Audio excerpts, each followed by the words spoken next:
Hello, everybody. Welcome again to another edition of the Hot Seat Interview. I am your host, film critic for AMovieGuy.com, Leo Brady. I am here today with two incredibly talented artists that have made a film that is incredibly beautiful. I hope so many people go to see this film. It is so meaningful, and it just really hit me right in the heart. The film's called I Wish You All the Best. We are here today with the director and writer of the film, Tommy Dorfman, and the star of the film, Corey Fogelmanis. Thanks for being with me here. Thank you. So I'm going to start with a story, okay? I'm going to tell you guys a story. So, Tommy, I read your profile. So I read that you said in your profile that you're 10 years sober. Okay. So I am 12 years sober. Wow. This coming July. June. Okay, great. So for me, I feel like telling this story is very important because for me, when I was getting sober, my wife sat me down and she was like, "This is it."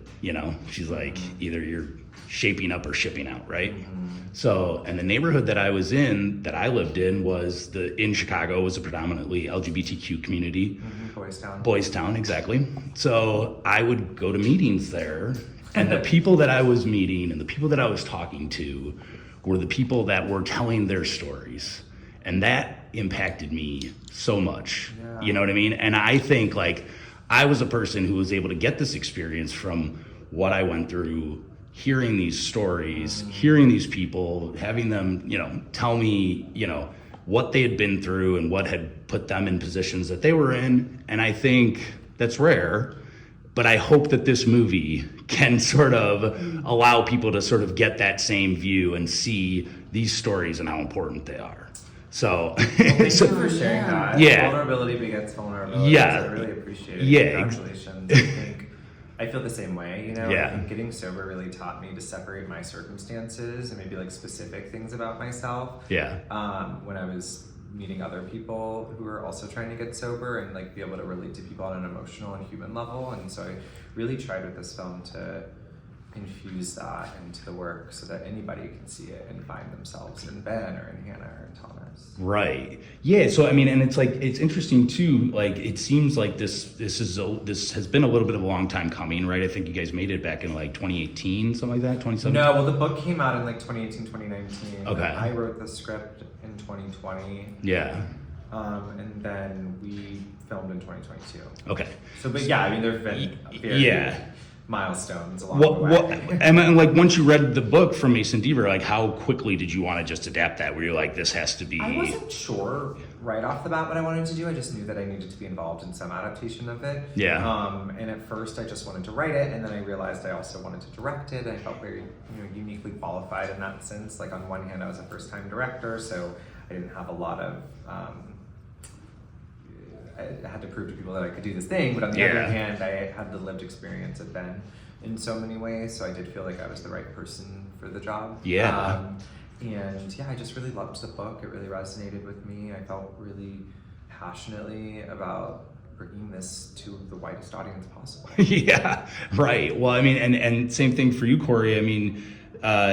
It feels like a big rival. You've been in plenty of shows and movies before this, but it does feel like a movie that allows the world to see that you're a star, to see that you can take on a film basically by yourself. Tell me basically just how important was it for you to get the performance right? Yeah, I felt a lot of pressure. I felt so grateful to you for trusting me.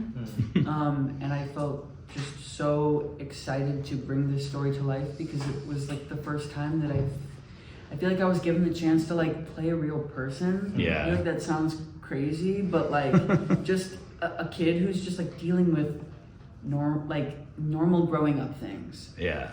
And it's not a heightened reality, and it's very grounded. And I wanted to show up and be honest every day, and I feel like Tommy made that really easy to do because it was a safe environment for me to be myself and be Ben. Yeah. And Yeah, it's exciting.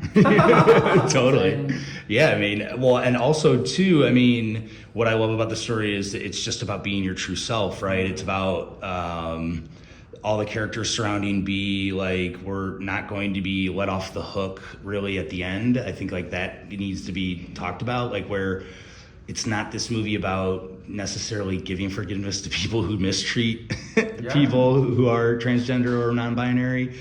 But it's just about B. It's about like B going on to live her life. So what was showing that reality important for you? I mean, was it something that you were basically going to say like, I'm not going to try to make people feel better about their, their bigotry. I'm going to make sure that like this is about people who are accepted and are accepting of. I think we get one life. Yeah. And those of us who are queer and trans who sort of survived into adulthood and are potentially thriving in various ways, I understand the reality of like sometimes you have to let some people are only meant to be in your life for a season.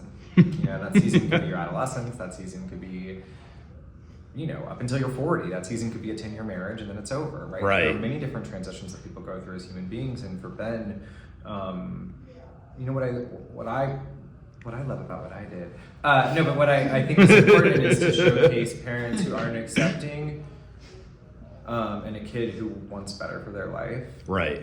And then a mutual sort of parting of ways felt really important to me. Yeah. And it doesn't have to be dramatized like a soap opera, and it doesn't have to be people fighting to do what they want to do for themselves, but then ultimately making a decision to do what's best for the other person, which is not, sometimes it doesn't mean you reconcile immediately. And who knows, I think about like 10 years down the line, what Ben's relationship might be with their parents. Like maybe they have a relationship again, maybe pieces come back together. But, it doesn't need to happen immediately. Yeah, you can't put like a pretty bow on everything. And you can't sacrifice your well-being for other people. Yeah. And I think that's a very human lesson to learn. Totally. That you can learn through Ben.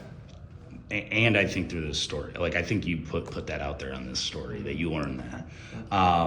Corey, I wanted to ask you about working with Miles Gutierrez Riley. I mean, the scenes you have with them is like, very honest, great chemistry, romantic, all of those things. I mean, what was your process for building that chemistry? I mean, it's hard. It doesn't matter who it is in the scene. It's always hard to make sure chemistry works, and the two of you very much have it. It's done in such a beautiful way. Thank you so much. We didn't really build it. Yeah. It was just kind of there. Yeah. We did a chemistry read on Zoom. Yeah. And then met for the first time on set. And very little was talked about in terms of like what we want to do. We kind of just, action was called and we kind of fell into each other's arms. Yeah. And it was so nice. Yeah. I loved existing in that world with Miles. And it was something that I was sad to leave. Yeah. Like during our last week of filming, we had some really late nights.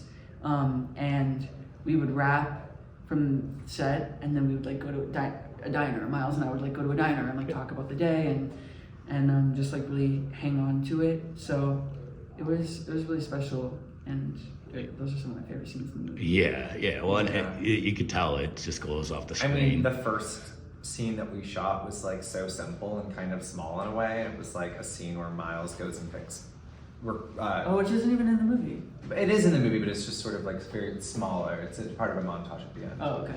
You see it play out in a way, but it's like Nathan picks Ben up from their house, and I remember like, obviously we were like, let's see how this goes. Like anticipation. We had spent the rest of the week with Alexander Daddario and Cole Sprouse and like building that familial chemistry, and so I was like, let's see what this romantic chemistry is like. It also was one of the last scenes in the film, so I was like, we're starting at the end. Right. Yeah. And everyone at Video Village was like freaking out. We were freaking out. We were like, oh my god. But I'm also freaking out when I shot the first, like the wide shot, I was like, they're incredible. Yeah. Like, they just immediately were all in, trusting each other. Like it was as if you had been together for 6 months. Like you are in the story, and it was like I have chills thinking about it because we couldn't have gotten.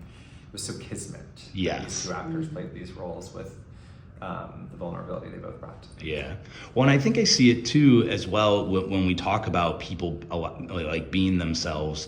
You see it with Alexandra Daddario and Cole. I mean, like typically in their careers, even they've been, she's the bombshell or the one that the boys all love, and Cole's like the heartthrob in some way, but like they get to play adults, they get to be themselves in this, and I think like that has to be appreciated as well, right? I mean, talk about so just working cool. with the two of them. It was so awesome to see them like in that light because they're both so sensitive. Yeah. And I'd never seen anything like that from them, and it did feel parental and like very sibling-esque, and yeah, it was awesome. I wish we had more time together on set. Yeah, right. Yeah, it was interesting. Like Cole and I have been friends for a really long time, and I've always known Cole to be kind of like a goofball. Yeah. And just like super intelligent and like quite geeky in a way. I mean, he was like studying anthropology before booking Riverdale, like in between sort of child stardom and adult stardom. Right. And I just have always known him through that lens. And Right. I also really sympathize with people like Alex, Cole, myself, like anyone who's been kind of typecast. Yeah. Right? Yeah. So it was exciting for me to work with both of them to craft something that was closer to their essence as human beings. I mean, Alex is quite maternal, really caring, very like ethereal in a way, and also just such a lover in life.